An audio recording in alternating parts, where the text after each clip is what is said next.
The transport ship shook as it dropped through the thin atmosphere. Inside the metal cage, Caelrix pressed his massive body against the cold bars. His scales, once bright red like fire, now looked dull and gray. He had not eaten in 12 days. The ship belonged to the Draconis Empire, his people, the ones who now wanted him gone forever. Caelrix closed his golden eyes and remembered the trial. He stood before the 5 Elder Council members in their grand hall. Their scales shimmered with health and power. They sat on thrones made of crystal that reached toward the high ceiling. "You dare question our decisions?" Elder Vexnor had said. His voice echoed through the hall like thunder. "The mining colonies are dying," Caelrix had replied. "You take everything from them. The workers have no food. Their children are sick." "This is wrong," the other elders hissed. Their wings spread wide in anger. "Wrong?" Elder Shalra laughed. It was not a kind sound. "You forget your place, young one. We have ruled for 10,000 years. We know what is best." "Best for who?" Caelrix asked. "Not for those who suffer." That was his mistake, speaking truth to power. The elders did not like truth. The sentence came fast. Exile. Not just anywhere. They chose Theta 9, a dead world on the edge of known space. Nothing lived there. Nothing grew. It was a slow death sentence dressed up as mercy. Now the ship landed with a hard bump. Caelrix felt his stomach turn. The cage door opened with a harsh metal sound. "Out," the guard said. His name was Torval. He had trained with Caelrix when they were young. Now he would not meet Caelrix's eyes. "Torval," Caelrix said quietly, "you know this is wrong." "I know my duty," Torval replied. His voice was flat, empty. Caelrix walked out of the cage. His legs felt weak. Hunger made everything harder. The ship's ramp led down to red dust. The sky above was the color of old blood. 2 suns hung there, both small and far away. They gave little warmth. Behind him, the ship's engines started again. Caelrix turned to watch it lift into the sky. It grew smaller and smaller until it was just a bright dot. Then it was gone. He was alone. The wind blew dust across the empty land. Caelrix looked around. Nothing but rocks and sand as far as he could see. No water, no plants, no animals, no shelter. He started walking. He did not know where to go. It did not matter. All directions looked the same. His people could fly, but Caelrix was too weak now. Flying took energy. Energy came from food. He had none. Hours passed, or maybe days. Time felt strange on this dead world. The 2 suns moved slowly across the red sky. Caelrix kept walking. His feet left deep prints in the dust behind him. He thought about his mother. She had died when he was young. She taught him to be brave, to stand up for what was right. "Power means nothing if you do not use it to help others," she had said. He tried to follow her words. Look where it got him. His father had been different. Quiet, obedient. He worked for the elders his whole life. He never questioned anything. He was still alive, still safe in the Empire. But he did not speak for his son at the trial. He just looked away. Caelrix stumbled. His front leg gave out, and he fell hard into the dust. Pain shot through his body. He lay there for a long time. The dust tasted like metal in his mouth. Maybe he should just stay here. Let the end come. It would be easier than walking. But something in him refused to give up, his mother's voice in his memory. "Be brave." He pushed himself up, stood on shaking legs, kept walking. Night came. The temperature dropped fast. Caelrix's scales, usually warm from internal fire, felt cold. He had no energy left to make heat. He curled up behind a large rock to block the wind. Sleep did not come easy. His stomach hurt from emptiness. His throat was dry like the dust around him. He thought he might not wake up, but he did. The suns rose again. Caelrix forced himself to stand. Every movement hurt now. His muscles screamed for food they would not get. He walked on pure will now, nothing else. By the second day, he saw things that were not there. Water pools that vanished when he got close, trees with fruit, other dragons calling his name. His mind was breaking down. He fell again. This time he could not get up. Caelrix lay in the red dust and looked at the sky. It was a pretty color, he thought. Strange how he never noticed before. Pretty but empty, like everything else here. His breathing came slow. His golden eyes started to close. This was it then, the end. Not in battle, not old and honored, alone on a world with no name that anyone would remember. "I tried," he whispered to no one. "Mother, I tried to do right." The dust blew over him. Soon it would cover him completely. In time, even his bones would turn to dust, like he was never there at all. The elders would be happy. Another voice of protest silenced. Another example made. Caelrix's mind grew dark at the edges. Sleep pulled at him, the forever kind. He let it come. His last thought was simple. He wished someone would remember him. Just one person who would know he tried to be good in a universe that did not care. Then darkness took him, and Caelrix knew nothing at all. Above him, the red sky remained empty and uncaring. The wind blew, the dust moved. The dead world continued its slow circle around distant suns. Nothing changed, or so it seemed. The alarm screamed through the small ship. Red lights flashed on every wall. "They're still on us!" Hana shouted from the pilot's seat. Her hands moved fast over the controls. Sweat ran down her face. Behind their ship, 3 pirate vessels followed close. Laser fire lit up the space around them. Each blast that missed was one more chance to live. "I can't shake them," Hana said. Her voice was tight with fear. Minho stood behind her, holding onto the back of her chair. He was the captain. This crew was his responsibility. "What about the jump drive?" Tai Yang looked up from his station. The young engineer's face was pale. "Still damaged from the last fight. If we try to jump now, we could end up anywhere. Or nowhere." "Anywhere is better than here," Minho said. Another blast hit their shields. The ship shook hard. Sparks flew from a panel on the wall. "Shields at 20%, Suji called out. The medic was strapped into a seat, her medical bag clutched tight. "We can't take much more." Minho made the choice. Sometimes a bad choice was better than no choice. "Taiyang, start the jump sequence. Hana, point us at anything that's not those pirates." "There's a system nearby," Hana said, checking her screens. "Not on any maps. Unknown." "Good enough. Do it." Taeyang's fingers flew over his controls. "Jump drive charging. 20 seconds." The pirates fired again. This time the blast hit hard. The ship tilted sideways. Hana fought to keep it steady. 10 seconds, Taeyang counted. More laser fire. The shields flickered and died. 5 seconds. A direct hit. The ship spun. Alarms screamed louder. "Now!" Minho shouted. Space twisted. Colors that should not exist filled the windows. Minho's stomach felt like it turned inside out. The jump lasted only seconds, but felt like hours. Then reality snapped back. "We made it," Hana breathed. But her relief died fast. "Oh no." Through the window they saw a planet, red and dead-looking. And they were falling toward it fast. "Something's wrong," Taeyang said. "The jump damaged our main engines. I can't stop our descent." "Emergency thrusters?" Minho asked. "Not enough power." The ship fell through the thin atmosphere. It shook and rattled. Things flew off shelves. The heat shields glowed bright. "Everyone hold on!" Minho grabbed a support bar. Hana did everything she could. She used every trick she knew. But a damaged ship falling toward a planet would not be denied.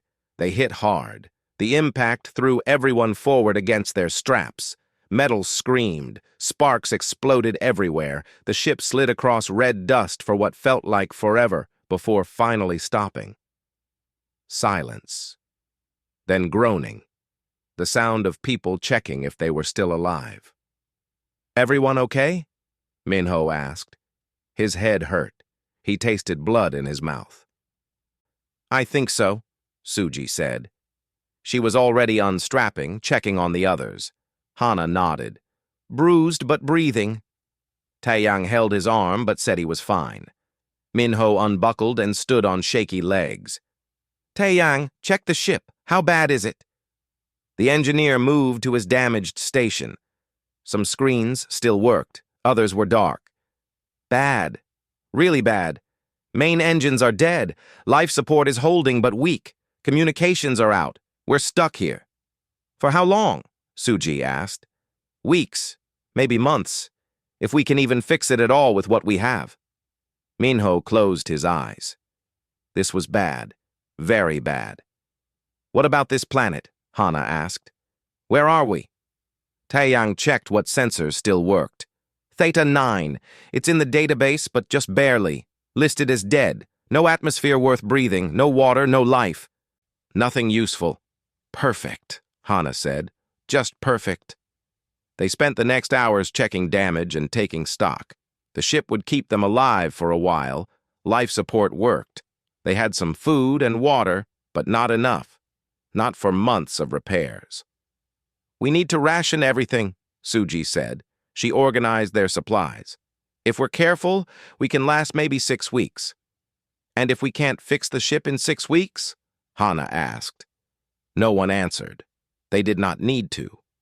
On the 3rd day after the crash, Taeyang found something strange on the sensors. "There's something out there," he said. "About 2 kilometers from here." "Something?" Minho asked. "What kind of something?" "Don't know. It's big. It's giving off a heat signature, but very faint. Almost dead." "Nothing lives here," Hana said. "The database was clear." "Well, something's out there." Minho thought about it. They needed anything that might help. Maybe it was technology, maybe abandoned equipment, maybe something they could use. "I'll go check it out," he said. "Not alone," Suji said. "I'll come with you." They put on environment suits. The air outside was thin and cold. They took a small vehicle that still worked. The red dust was everywhere. It got on everything. The 2 suns in the sky gave weak light. The world looked like something from a nightmare. They followed the sensor readings. Over rocks, through dust valleys. The big thing was getting closer.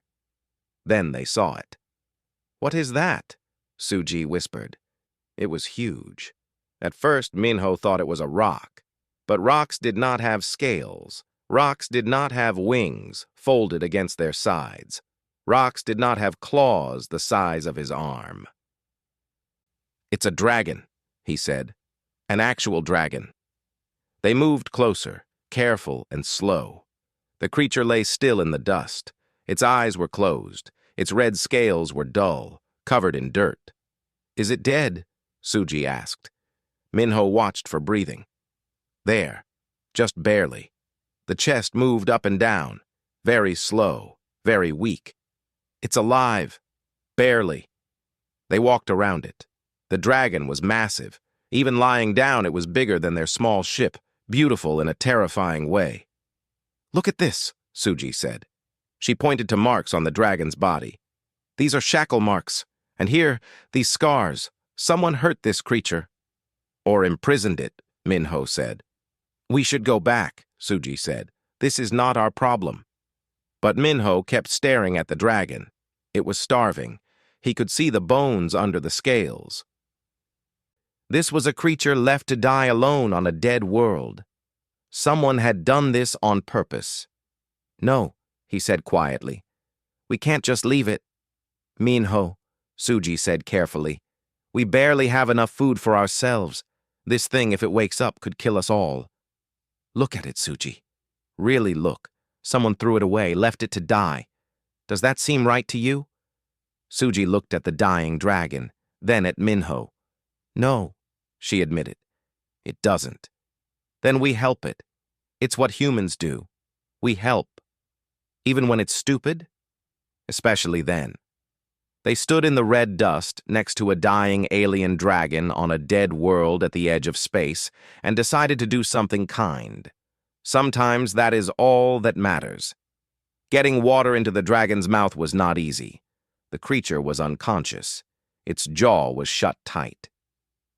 Suji had to use a metal bar to carefully open it just enough to pour water between the teeth.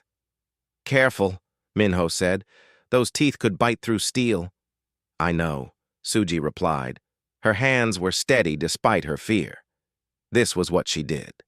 She helped the hurt and sick, even if they had scales and were 20 times her size. The water went in slowly, drop by drop. They waited to see if the dragon would swallow. For long minutes, nothing happened. Then its throat moved, just a little. It swallowed. "It's working," Suji said. They spent hours there in the dust, giving water, watching, waiting. The suns moved across the red sky. The wind blew dust over them all. Back at the ship, Hana and Tai Yang watched on the communicator. "This is crazy," Hana said. "We're giving our water to a dragon." "We have enough," Tai Yang said. But he did not sound sure. "For now," Hana replied. "What happens when we don't?" On the 4th day, the dragon's eyes opened. Minho was alone when it happened. Suji had gone back to the ship for more supplies. He sat on a rock nearby, watching the creature breathe. Then those golden eyes opened and looked right at him. Minho froze. Every instinct screamed at him to run. Those eyes were intelligent, ancient, and currently full of confusion and pain. The dragon tried to move. Its body barely responded. It made a sound, low and rumbling, not quite a growl, more like a question. "Easy," Minho said softly. He held up his hands. "Easy, you're safe. We're helping you." The dragon's eyes focused on him. Really focused. Minho felt like he was being studied, examined, judged. "My name is Minho," he said. "I'm human. We found you dying. We've been giving you water." The dragon's mouth opened slightly. It tried to speak, but only a rough sound came out. The throat was too dry still. Minho picked up the water container. "More water?" The dragon watched him. Then slowly it nodded. A clear, human-like nod. Minho moved closer. His heart pounded. One swipe of those claws and he was dead, but he came anyway. He held the water to the dragon's mouth. The dragon drank. Not much. It was still too weak, but some. When it finished, it looked at Minho again. This time the eyes held something new, something like gratitude. "You're welcome," Minho said. Over the next days, the dragon got stronger. Not much, but enough to speak. Its voice was deep and rough, like stones grinding together. "Why?" it asked Minho on the 6th day. "Why what?" "Why help me? You are small, weak. I could kill you easily." "Could you?" Minho asked. "Right now?" The dragon made a sound that might have been a laugh. "No. Right now I cannot even stand. But when I am strong again, why take that risk?" "Because you needed help," Minho said simply. "That's reason enough." The dragon was quiet for a long time. "You are strange creatures, you humans. We get that a lot." The dragon told them its name. Kylrix. It told them about the Draconis Empire, about the trial, about the exile. Its voice held pain when it spoke of these things. The crew listened. "That's horrible," Suji said. She sat nearby with her medical scanner, checking Kylrix's vital signs. "They just threw you away for telling the truth?" "Truth is dangerous to those in power," Kylrix said. "It exposes their lies." "Still not right," Hana said. She had come out from the ship too. Curiosity won over fear. "No," Kylrix agreed. "It is not right, but it is done. I am here. I would be dead, if not for you." "About that," Taeyang said carefully. We have a problem. Our ship is damaged. We're stuck here too, and our food supplies are running low. Kael'rix looked at each of them. I have made your situation worse. You use your resources to save me. We made a choice, Minho said. We'd make it again. Even knowing it might doom you? Even then. Kael'rix was quiet. Then it said, I may be able to help. Tell me about your ship. What is damaged? Taeyang explained the technical problems, the broken engines, the fried circuits, the missing components. Do you have tools to work with metal? Kael'rix asked. Some. Basic ones. And what materials exist on this world? What minerals? Don't know. We haven't explored much. Too busy keeping you alive. Kael'rix moved its head, looking at the landscape around them. This world is not completely dead. It is old, very old. Ancient volcanoes once existed here. That means minerals in the ground, rare elements, things you can use. How do you know? Hana asked. We Draconis have senses your people do not. I can smell the composition of rocks, feel the magnetic fields. My people evolved as miners and metallurgists long before we reached space. Can you find what we need? Taeyang asked. Hope filled his voice. Perhaps, if you help me to stand. It took all 4 of them and some metal supports from the ship. Kael'rix was still very weak. Its legs shook, but it stood. The dust contains iron, Kael'rix said, breathing heavy from the effort. And there, that rock formation. It holds copper deposits, not pure, but enough. And deeper, below the surface, I sense something more. Titanium compounds. Others. Taeyang's eyes went wide. We could work with that, if we can extract it. I can help with that too, Kael'rix said. My fire breath, even weak as I am now, can melt rock. Separate elements. It is how my ancestors worked before technology. You'd do that for us? Suji asked. After we couldn't even give you real food? You gave me life, Kael'rix said. That is worth more than any food. I pay my debts. It is the way of honor. They started working together, slowly at first. Kael'rix was still recovering, but each day brought more strength. Minho and Taeyang would dig out rocks. Kael'rix would use carefully controlled fire to melt and separate the materials. Hana would collect the refined metals. Suji would manage supplies and keep everyone healthy. It was hard work. The red dust got everywhere. The heat from Kael'rix's fire made them sweat in their suits. The cold nights made them shiver. But they worked, and they talked.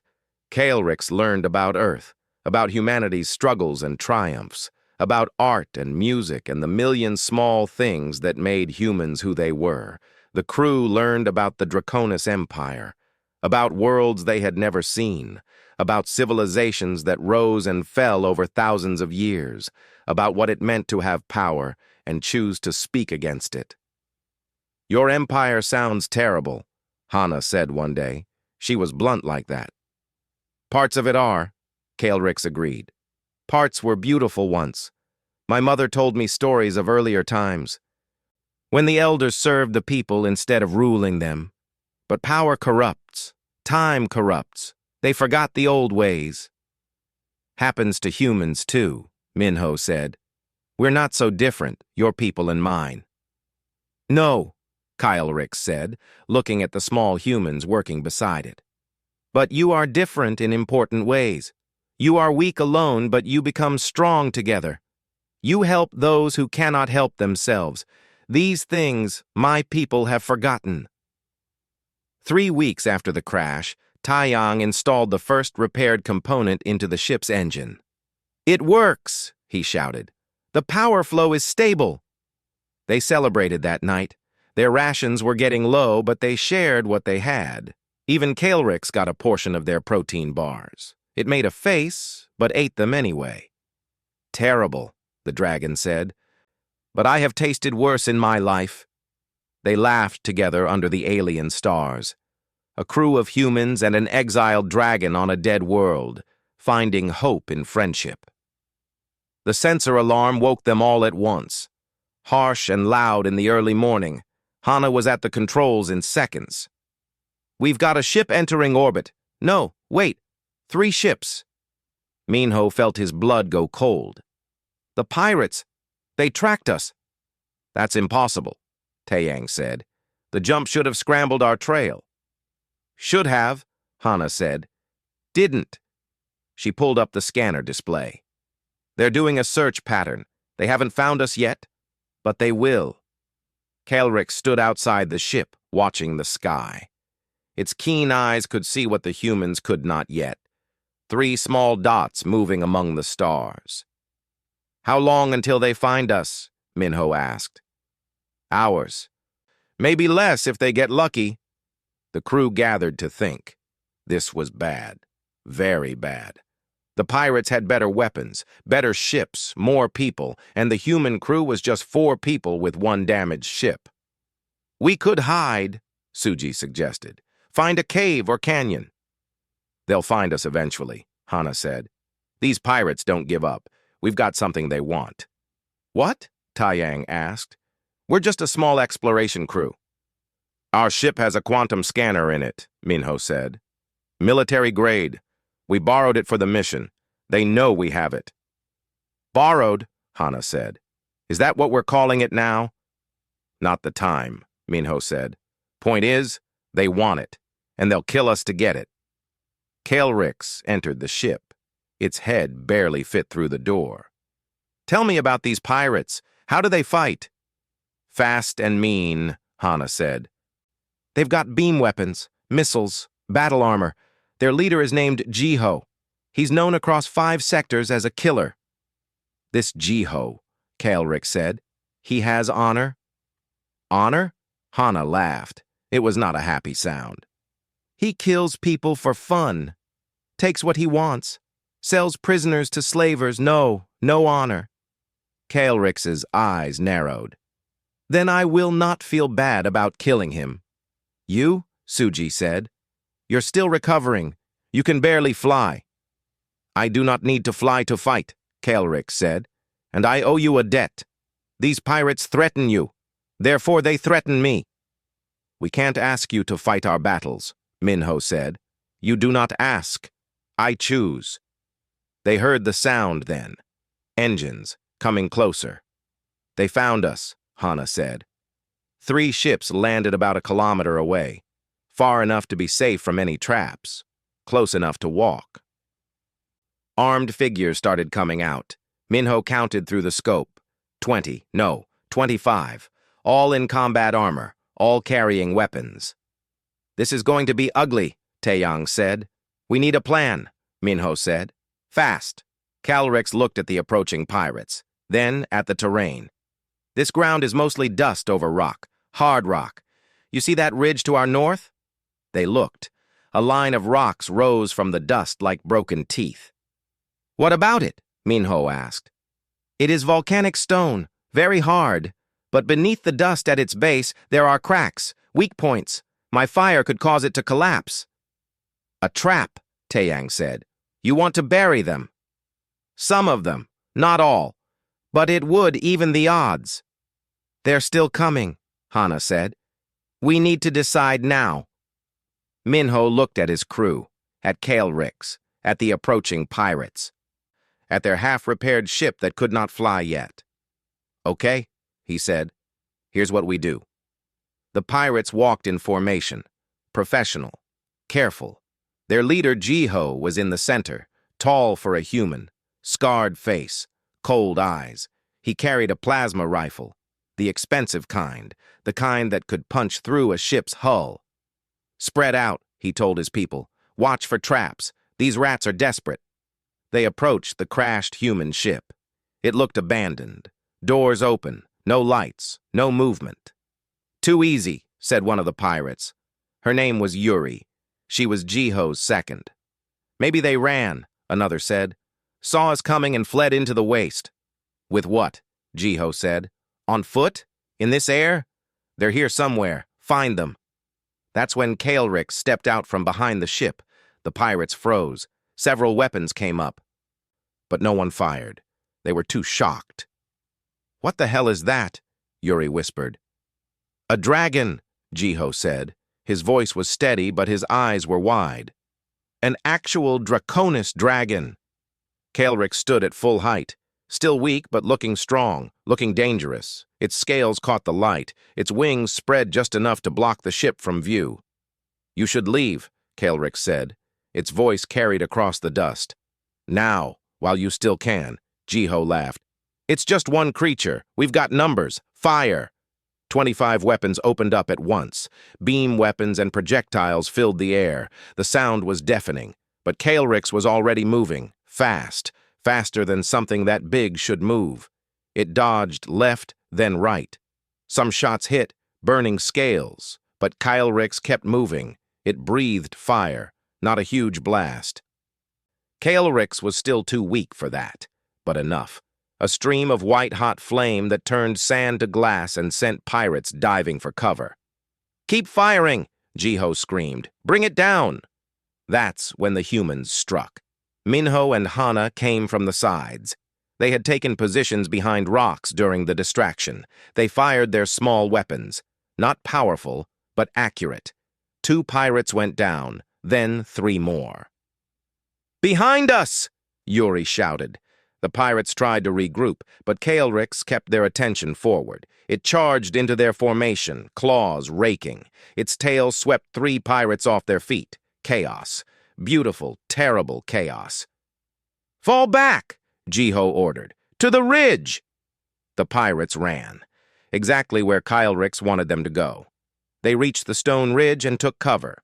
Better position, better firing angles. "Now we've got them," Jiho said. He aimed his plasma rifle at Kael'rix. "This ends now, beast." Kael'rix looked at Minho, nodded. Minho pressed the detonator Taeyang had built from ship parts. Small explosive charges went off along the base of the ridge. Not much, just enough. The ancient volcanic rock, already cracked and weak, began to collapse. "Move!" Yuri screamed, but there was nowhere to go. The rock came down like thunder. Dust exploded into the air. The sound echoed across the dead world. When the dust settled, half the pirates were buried. The others were scattered, separated, confused. Jiho stood up from where he'd thrown himself clear. Blood ran down his face. His plasma rifle was smashed under a boulder. He looked up and saw Kael'rix coming toward him. "Wait," he said. "Wait, we can make a deal." Kael'rix stopped. Its golden eyes looked at the pirate leader. "What kind of deal?" Kael'rix asked. "We leave, right now. Take our wounded and go. You never see us again. And the quantum scanner? Keep it. It's yours." Kael'rix looked back at Minho. The human captain walked up beside the dragon, small next to the creature's massive form. "What do you think?" Kael'rix asked. Minho looked at Jiho, at the remaining pirates. Some were hurt. All were scared now. They had come expecting easy prey. Found a dragon instead. "I think," Minho said slowly, "that if you ever come after us again, we won't be so nice next time." "Nice?" Jiho almost laughed. "You call this nice?" "You're still breathing," Kael'rix said. "That is nice." Jiho nodded slowly. "Understood. We're leaving." "Your weapons," Suji said. She and Taeyang had come out now. "Leave them." "All of them!" The pirates did not argue. They dropped their weapons and started helping their injured back to their ships. Within an hour, all 3 pirate vessels lifted off and vanished into the red sky. The crew stood together, watching them go. Kael'rix sat down heavily. The fight had taken a lot out of it. "That was insane," Hana said. "We actually won." "We worked together," Minho said. "That's why we won." Kael'rix looked at the small humans. "You fight well for your size, with courage, with intelligence." "We learned from the best," Suji said, smiling up at the dragon. They went back to the ship, back to repairs, back to work. But something had changed. They were not just survivors anymore. Not just strangers helping each other, They were a team. 2 weeks after the pirates left, the ship's engines hummed with life again. Taiyang stood back, covered in grease and dust, looking at his work. "I can't believe it actually worked." "You did good," Minho said, patting the younger man's shoulder. "Really good." The repairs had taken everything they had. Every bit of scavenged metal, every trick they knew, every hour of every day, but it was done. The ship could fly again. Hana ran diagnostics from the pilot's seat. "Power levels are stable. Navigation is online. We can make it to the nearest station from here." Relief flooded through the crew. They had been stranded on this dead world for 5 weeks. 5 weeks of hard work, danger, and uncertainty. Now they could go home. Suji looked out at where Kaelrix sat, some distance from the ship. The dragon had been quiet since the battle. Thoughtful. "What about our friend?" she asked. Everyone looked at the dragon, their unlikely ally, the creature that saved their lives. "I'll talk to him," Minho said. He walked across the red dust. The twin suns were setting, painting everything in shades of orange and purple. Beautiful, in a harsh way. Kaelrix watched him approach. "Your ship is repaired." "It is," Minho said. He sat on a rock nearby. "We can leave any time now." "That is good. You will be glad to see your home again." "Will we see you again?" Minho asked.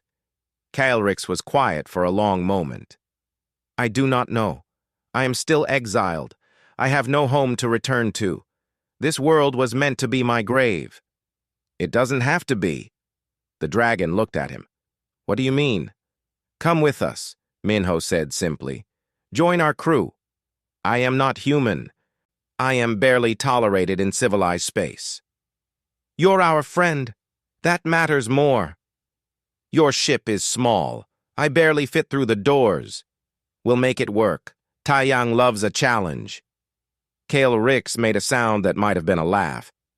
"You would have a dragon on your exploration ship. What would your people say?" "I think they'd say we're lucky to have you." "I am an exile, a criminal in the eyes of the Draconis Empire. Traveling with me could bring you trouble." "Trouble seems to find us anyway," Minho said. "Might as well have a dragon on our side when it does." They sat in comfortable silence, watching the sun set. "Why do you do this?" Kaelrix asked. "Offer so much to someone you barely know?" "Because that's what humans do," Minho said. "We help. We include. We don't leave people behind. Not if we can help it." "Even dragons?" "Especially dragons." Kaelrix turned its great head to look at the small human.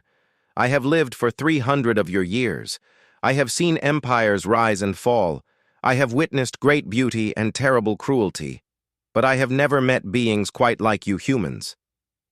"Is that good or bad?" Minho asked. "I am still deciding," Kaelrix said. But there was warmth in its voice. The next morning, they prepared to leave. Supplies were loaded. Systems were checked. Hana plotted the course to the nearest human station. Kaelrix looked at the ship. "I truly do not fit." "We thought about that," Taiyang said. He showed Kaelrix the modifications. "See this harness system? It's rated for your weight. You'll ride on top of the ship during flight. We've added a force field generator to protect you from the vacuum. Not comfortable, but it works." "You built this? In one night?" "Didn't sleep much," Taeyang admitted. "But yeah, welcome aboard." Kaelrix looked at each of the crew members. These small, fragile beings who chose kindness over fear, who worked themselves to exhaustion to save a stranger, who offered friendship when they could have left it to die. "I accept," Kaelrix said. "I will join your crew. I will protect you, help you, be part of your strange little family." Suji hugged the dragon's leg. It was all she could reach. "You're already part of it." They lifted off from Theta 9 an hour later. The dead world fell away beneath them. Kaelrix rode on the ship's hull, the force field keeping it safe. its wings spread wide, not for flying, but for the joy of moving through space again. Through the ship's window, Minho watched the planet shrink. "Goodbye, Theta 9. You were terrible, but you brought us a friend." "Setting course for Gateway Station," Hana said. "ETA 48 hours. "Think they'll let us dock with a dragon on our roof?" Tae-Yang asked. "Only one way to find out," Minho said. They flew through space, a small human ship with an unlikely passenger. Word spread fast through the communication channels. A dragon traveling with humans. Impossible, unheard of, but true. At Gateway Station, they did dock, after much arguing with station control, after promising the dragon would not eat anyone, after agreeing to 17 different safety protocols. Kaelrix climbed carefully down from the ship. The station's main docking bay went silent.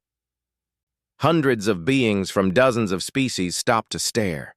A dragon, an actual Draconis dragon, walking peacefully beside 4 humans. "This is going to take some getting used to," Suji whispered. "They'll adjust," Minho said. "People usually do." Over the following months, the crew became famous. The humans who saved a dragon, the dragon who chose to live with humans. They were hired for exploration missions others thought too dangerous. They went places others feared to go, and they were successful. Kaelrix's senses found things sensors missed. Its strength moved obstacles the humans could not. Its knowledge of ancient civilizations opened doors long closed. The humans' compassion, creativity, and courage inspired the dragon to be better, to remember the old ways, to use its power for good. They became proof that different species could work together, that friendship crossed all boundaries, that kindness was its own reward. One day they received a message. It was encrypted, old Draconis military code. Kaelrix opened it carefully, read it in silence. "What is it?" Minho asked. "A message from the Resistance," Kaelrix said quietly. "There are others in the Empire who think as I do, who want change, who remember the old ways. What do they want? They want me to come home, to help lead them, to challenge the elders." "That's dangerous," Suji said. "Yes," Kaelrix agreed. "Very dangerous." "Will you go?" Hana asked. Kaelrix looked at its crew, its family. "Not alone. If I go, we go together, if you are willing." "Are you kidding?" Tae-Yang said. "Revolution against an evil empire?" "We're absolutely in." Minho smiled. "What he said, we're with you. All the way." "Even though you could die?" Kaelrix asked. "Even though you could lose everything?" "You didn't leave us to die on Theta 9, Minho said. "We won't leave you now." Kaelrix felt something strange, something it had not felt since before the exile. Hope. "Then we have much to do," the dragon said. "The Draconis Empire has ruled unjustly for too long. It is time for change." "Time to show them what humans and dragons can do together," Hana said. They set course for the Draconis Empire, not as enemies, not as invaders, but as revolutionaries, as proof that there was a better way. Word spread across the stars. The exiled dragon was returning, with human allies, with a message of change and justice. Some called it foolish. Others called it brave. The elders called it treason, but Kaelrix called it hope. In the darkness of space, the small ship flew toward an uncertain future. Inside, 4 humans and 1 dragon planned their moves. Outside, the stars watched and waited. Change was coming to the galaxy. It started with one act of kindness on a dead world. It grew into friendship, into family. And now it would become a revolution. Because that's what happens when humans and dragons work together.